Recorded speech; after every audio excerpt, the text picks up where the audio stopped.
Okay, competing in the global marketplace is the name of our chapter. These are the things we will cover today. We'll talk about what global trade is, why it's important, and how we measure global trade. We will look at barriers that make it harder for countries to buy and sell products from one another. We'll look at some of the ways we can promote trade in the world. We will look at international economic communities. If you're not familiar with that term, you might have, for example, heard about NAFTA. NAFTA is one of those communities. So we'll learn about what that is, how they work, and so on. We'll look at threats and opportunities related to the global marketplace. Multinational corporations, what are they? And what impact do they have on global trade? And we will look at trends related to the global marketplace as well, okay? And we'll cover half of this today and then half on Thursday. So let's start off with this question here. What impact does international trade have on the US economy? Let me ask, how many people have taken an economics class? Anybody? Economics? A few? Okay. So you might have more of an understanding of this. But this question is for anybody. Let's imagine that all of a sudden, for whatever reason, we were not able to import any more products into the United States. Okay? For whatever reason, we can't import anymore. What impact is that going to have on our economy? What impact will it have on us if we're not able to import any products into the US? We'll run out of food supply, and then prices will also go up in groceries or whatever category it's affecting. Okay, so yes, thank you, Adriana. There will be certain products that we won't be able to get because we're used to importing them. So some food that we're used to importing, we won't be able to get anymore. And that means if you have less supply of those particular products, the price will go up, right? Now, maybe some American companies will figure out ways to make those products here, but there's some things like coconuts and bananas, they don't really grow well in the United States, right? So there are some products we're just not going to be able to make, and we really rely on those imports. So yes, you're exactly right. It would limit supply and prices would go up for many products. And not just food products. Oil, all kind. Well, oil, we're fairly self-sufficient these days on oil, but it's kind of funny. We make enough oil for our own needs in the United States, from what I understand, but we still import some and we still export some. So it's kind of weird. But yeah, that's the general idea. Now let's flip that around and say, what if all of a sudden we couldn't export anymore? What impact would that have on us? Wars? Wars. Okay, why? Because we gain more when we export to other countries. We gain more when we export to other countries. Yeah. Okay, so there are some products where we make more money, we being American companies, make more money when they sell them in other countries than they would here. And so they wouldn't have that opportunity to sell those products and make as much money. And then what are they likely to do? If some companies are making less money, what's the likely outcome of that? Businesses close. bankruptcy. Businesses might close, they might go bankrupt. And what's that? We export a lot of technology. We do export a lot of technology. So if companies are finding they're not able to sell as much of their products because they can't export, probably one of the first things they're going to do is lay people off. So we need to be able to export because of all the jobs that are created. And we need to be able to import to keep prices low on those products that we import. So that's why international trade is important. for the United States, but for every country. Any questions or comments on that concept? Okay. Let's think about currencies. We talked a little bit about currency last week, and pretty much every country has its own currency.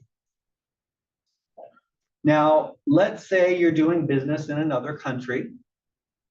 If you're trying to purchase things in that other country, you're probably going to have to change your dollars into that local currency to make your purchases.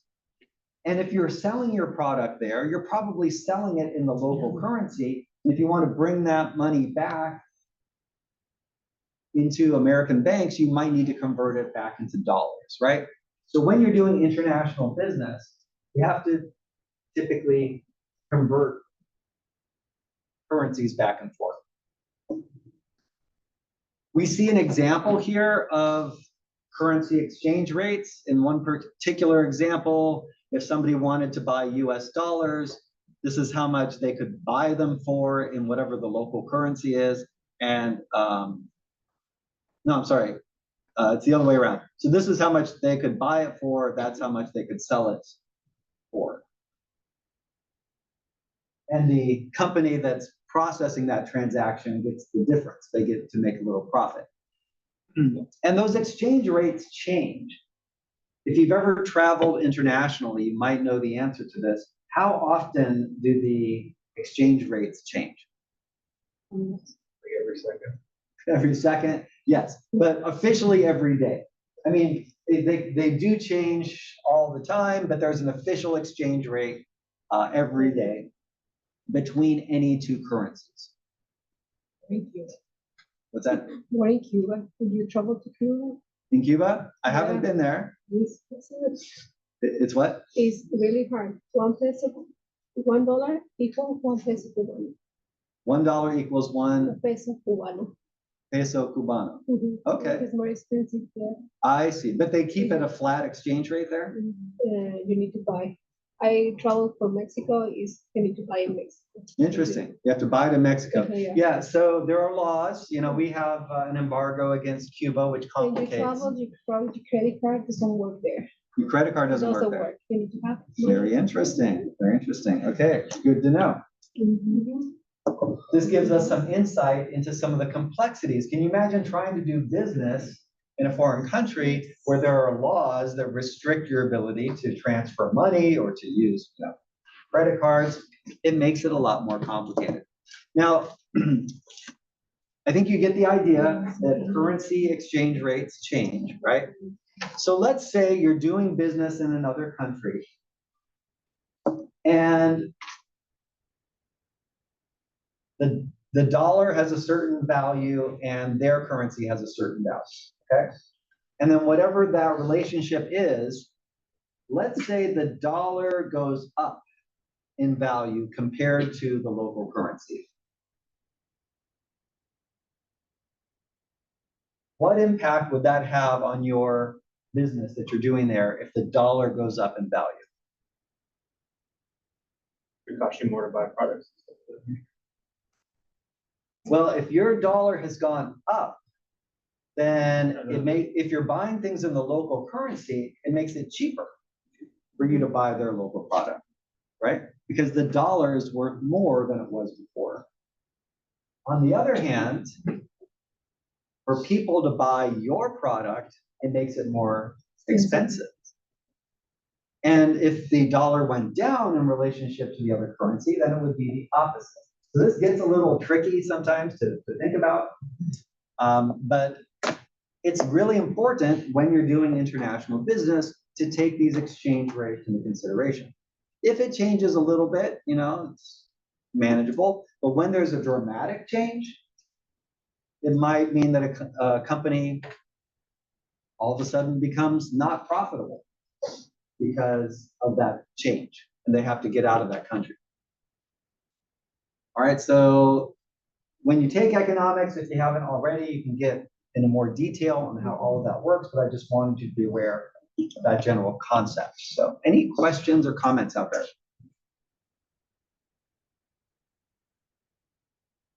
Okay. All right, let's see what else we have. Free trade. What is free trade? You might have heard that term before. Anyone tell me what that means? Say, being able to trade freely. It's basically the concept where you should be able to sell whatever you want to whomever you want for whatever price you want. We should make trade free. Because when you do that, and this is one economic theory. Okay? I'm not saying I necessarily completely agree with this, Yeah. but the concept of free trade says that, hey, when we can all make and sell and buy whatever we want, then the market will automatically adjust. The products that need to get made are going to get made. Prices will automatically get set based on supply and demand.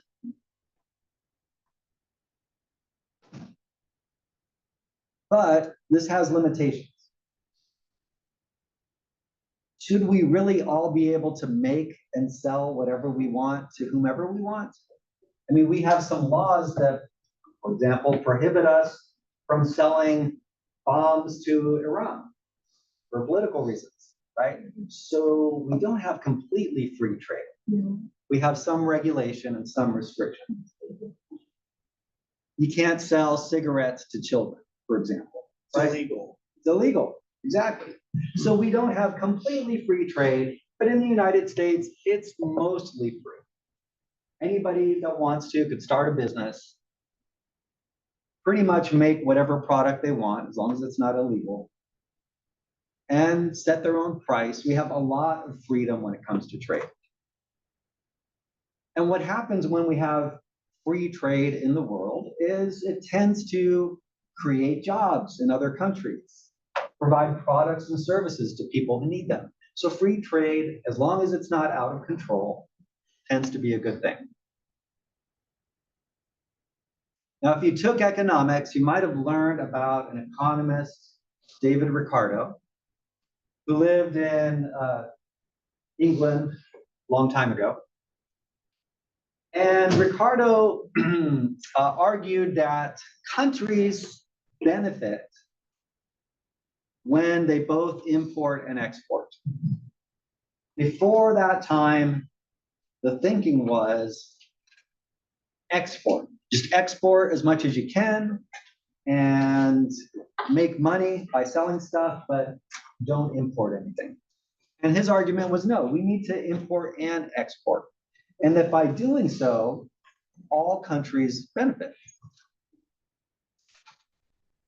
And he used mathematics to prove that he was right and that both countries benefit when they trade with each other. If you sell a product that your country is better at making, it's called a comparative advantage because you have an advantage compared to the other country.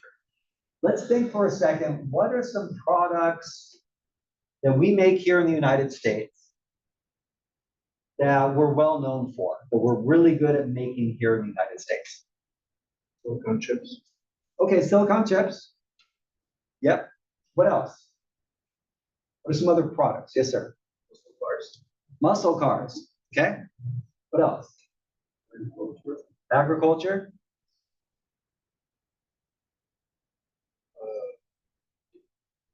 Say it again. Nike. Still do. Nike. Nike. Okay. Yeah. So even though actually Nike doesn't manufacture its shoes, it outsources that to other countries.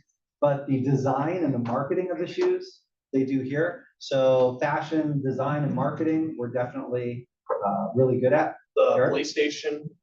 The PlayStation. The PlayStation. Okay. I thought you said police station. I No, was thinking- PlayStation. Yeah, PlayStation. You're right. Video games, technology, computers.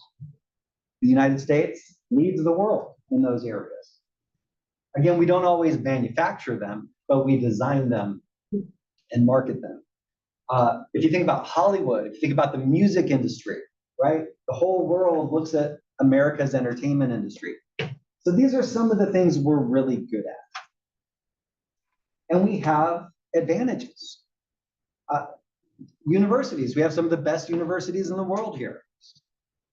Right? So that's another area where we have an advantage over a lot of other countries. And so it makes sense for us to produce those things we're really good at and import the coconuts and bananas and other things we're not very good at making in the United States, right? And it's not just coconuts and bananas. Those were just the first things that came to mind, maybe because I love both of those products.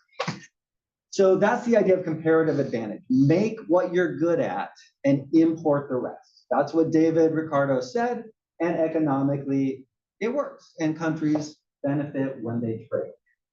Okay? Questions or comments? All right. Now, I think that points out some benefits of globalization, right? If we are trading with other countries, we are getting products that we otherwise might not have, and we're getting them at better rates, better prices than what we could produce here in the United States. And we are also creating jobs by exporting our products, right? So those are some of the benefits of globalization. It helps lift economies around the world. And when countries are economically prosperous, they're less likely to go to war with one another. So it also contributes to political stability around the world. But globalization has its downsides as well. So let's talk about this. Why do people fear globalization? What are some of the downsides of international trade? Everybody can monopolize on something. That, If it's everything free trade, Okay. then you can monopolize, like, for example, Apple. okay. Yeah. Okay, yeah, interesting. One second, Daniel, that's an interesting point. So for example, Apple comes up with great products, right? They are one of the most valuable companies in the world because they've made these amazing products that people around the world love. However, if you go over to China, they don't have strict copyright laws or patent laws. So you could buy knockoff Apple products and Apple can't do anything about it, right? So there are certain limits on companies' abilities to monopolize a particular market, which could be both a good or a bad thing, depending on how you look at it. Daniel, you had something to say. It goes both ways. China can undercut our prices as well. China what? Can undercut our prices. China can undercut our prices. Exactly. So we lose some jobs, we lose some sales because we have to compete with companies in other countries. We sometimes see human rights abuses in other countries. We see people working in sweatshop conditions or people enslaved to make products that we end up purchasing and enjoying here, which is very sad to think about, but it is a reality. We also, because of that, we start like gentrifying like communities. Okay. And, like what happened in Mexico, they built an Amazon warehouse, Mhm. and like all the people are, you can see like the difference, how they're in poverty, and then there's like this multi-billion company just being built there. Okay. Yeah. Yeah, interesting. So if a company comes in and builds a factory in a community, that creates a lot of jobs and prosperity, but that prosperity doesn't necessarily go to everybody in the community. And some people might find they can't afford to live in that area anymore because rents have become too expensive, homes have become too expensive, or whatever, and that's a negative impact, right? We sometimes have pollution, or we have products that are not very safe to use because they're being produced in other countries that might not have the same regulatory standards that other countries have. So these are some of the downsides of globalization. Okay, just to kind of give you an idea. All right, let's talk about a couple more things, and then I've got a video to show you. So that will be coming up in a couple minutes. So what are some barriers to trade? There are natural barriers to trade. For example, if we want to export some products to China, well, we have to get them there, right? Which means we'd either have to send them on a boat, which is pretty slow, put them on an airplane, which is pretty expensive, and same thing if we're importing from China. So the ocean would be an example of a natural barrier. We have some other types of barriers like tariffs. Who can tell me what a tariff is? It's like a generic bill that they charge for being able to do and conduct trade. Okay, yeah, it's basically a tax on imported products. So it's saying, hey, this particular product coming from this country, we're gonna add an extra tax for that to make it more expensive. Now, why would we put a tariff on certain imports? Why would the United States do that? Upregulate its own market. Yeah, it does. It helps regulate our own market because it makes the imports more expensive, and that helps the local producers of that product to be able to compete. So it helps our local companies in the United States. And it could also be used as a punishment against that other country that we are putting the tariff on their products. So that is a tool that politicians can use. What's the downside of a tariff? What problems can it create? Some countries may not want to trade. They might not want to trade with us.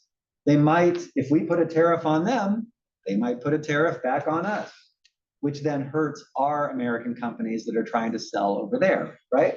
So tariffs, are kind of a double-edged sword. They get in the way of free trade, right? Because they limit trade. That is the reason they make agreements. Well, that's why we make agreements, right? When we have trade agreements, that increases trade. It makes it easier to trade in other countries. Some other things that could be barriers to trade. Sometimes we put quotas on certain products, which means there's a limit to how much can be imported. Embargoes like the one we have in Cuba, saying, hey, it's not legal to do business with Cuban companies because they're communist, and so we don't want to promote them, basically, right? And that hurts Cuba, and in some ways hurts the United States as well. Sanctions, that's another way we could punish countries. You can see this graphic over here, Mr. Putin being squeezed by American sanctions. Why do you think we put sanctions on Russia? Why did we do that? Yeah, they invaded Ukraine, and we said, no. We said, hey, that's the first time a European country has invaded another European country since World War II. We are not in favor of that. We are going to punish you, Russia, by putting sanctions and making it difficult for you to do business with American companies, and even freezing some of your money that you have in foreign banks so you can't get your money. So that's another thing that limits trade. And a levy is another type of a fee that could be put on products that are being imported or exported. So these are all different barriers to trade that exist out there. All right, any questions or comments? Okay, so I'm going to pause the recording here and show you that video I mentioned. Here we go. Oh, no. Oops. Try that again.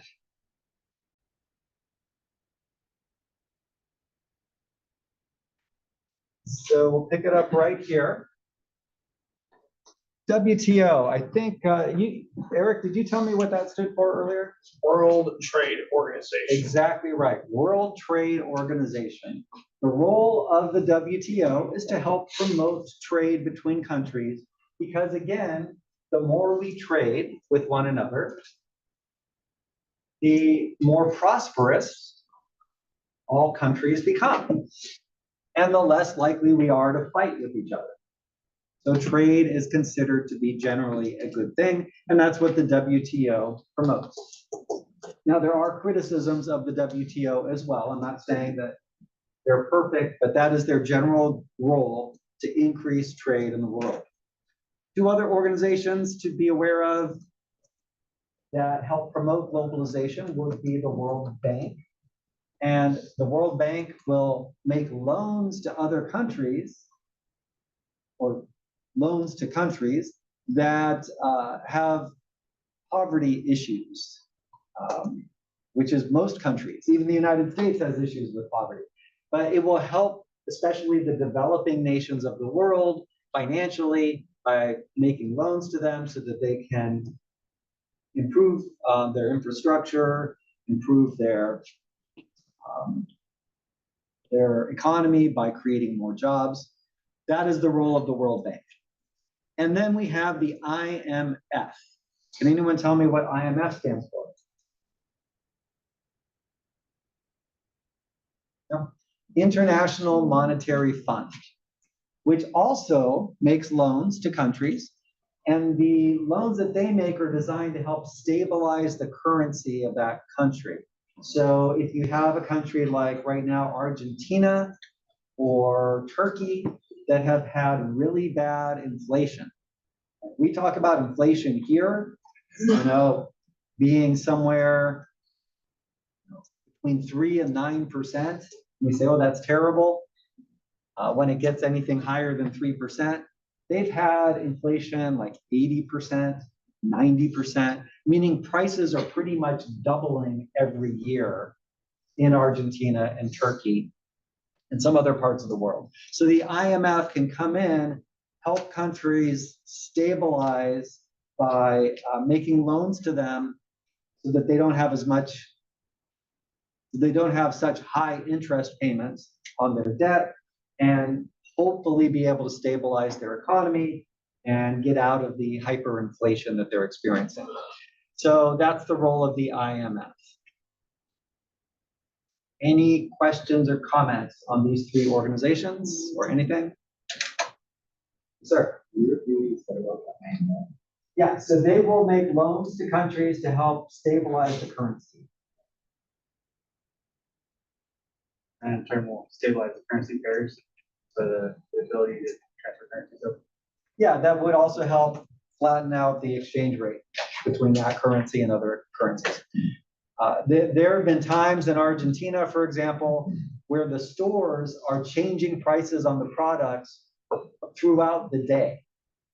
So like you go in the morning and a loaf of bread is, whatever, let's say $1.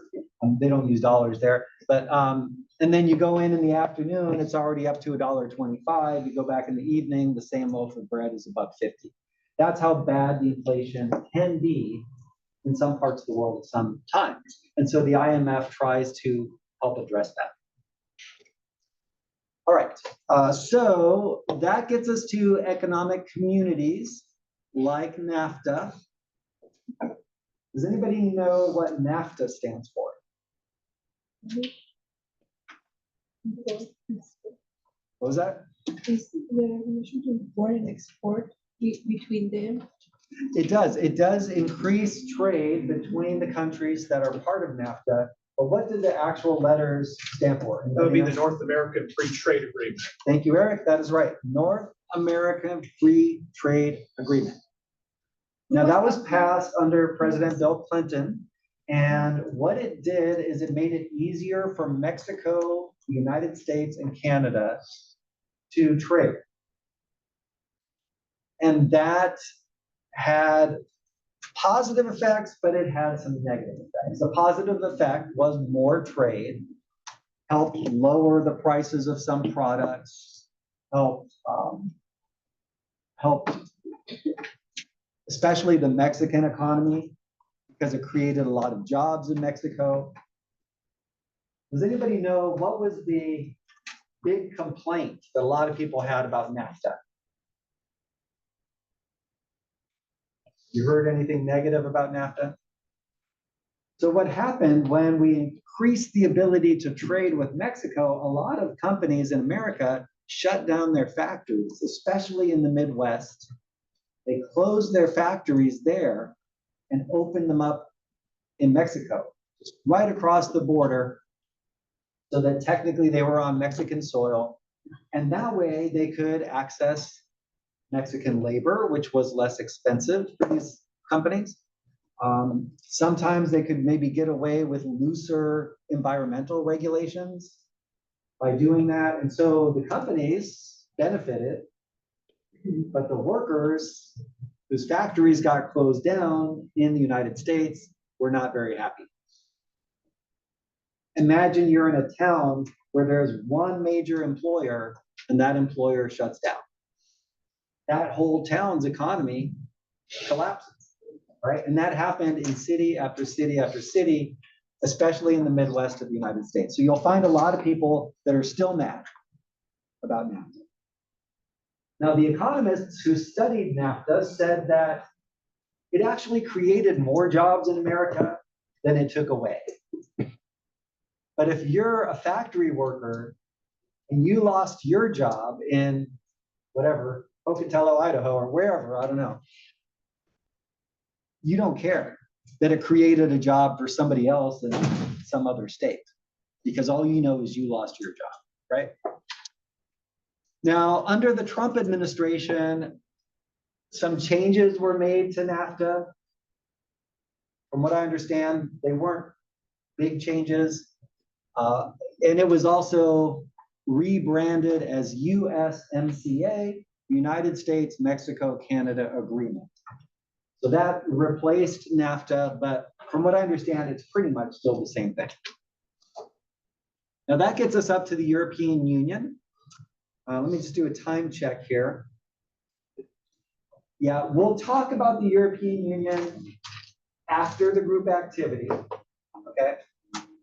But it's a similar idea to NAFTA. It allowed countries within Europe to trade with each other more easily, and that helped the economies of those countries, okay? So we'll get to that. Let me go ahead and pause the recording again.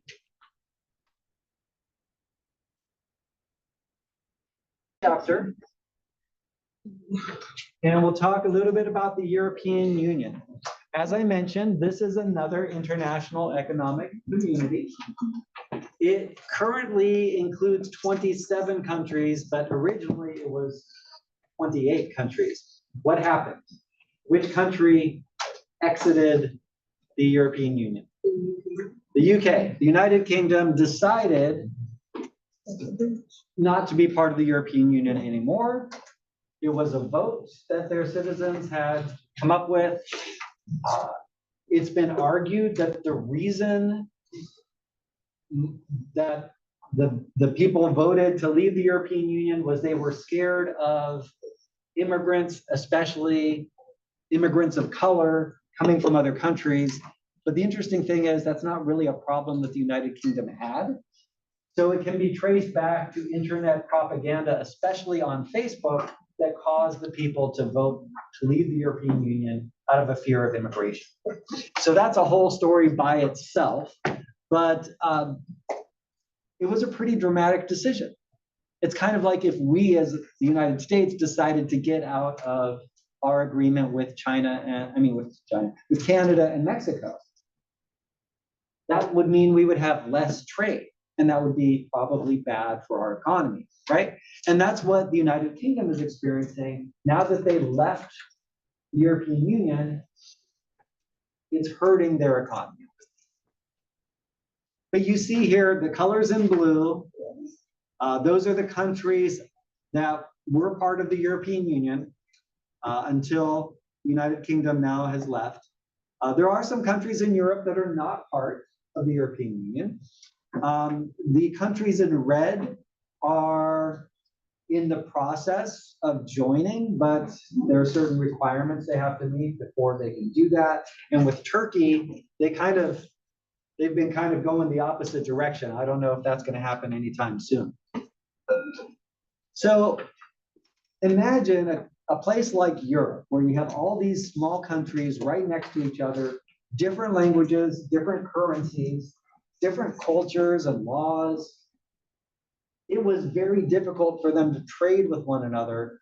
The European Union made it easier, made it so that it was easier for one company to sell their product to another country in the European Union, right? And that increased trade and it improved the economies of those countries.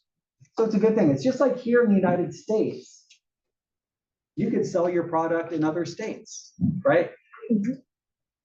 We have laws that make it so it's easy to expand your business to other states. Well, these economic communities make it easy to expand your business into other countries. So it's been a positive thing for the European Union. There are other similar trade agreements in Central America, in Africa, in Asia. But the European Union is one of the most famous and most successful. All right, are there any questions or comments? Okay, that's all I have time for today then. See you all on Thursday.